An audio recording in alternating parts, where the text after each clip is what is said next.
Hello everyone, and welcome back to our YouTube channel. We will guide you through the way how to add a background image in Microsoft Word.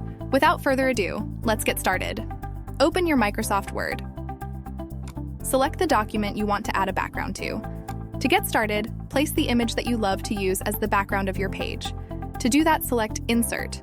Then select Pictures to add the image as your background image. Then you can see there is a layout option in the upper right corner of the image. Click it. Then select the Behind the Text. After that, you can now adjust the image to fulfill the page as your background. You can also change the color of the page as your background. To do that, go to Design. Find Page Background. In the Page Color option, you can choose what color you want for your page. That's it! Now you can add background to your document in Microsoft Word.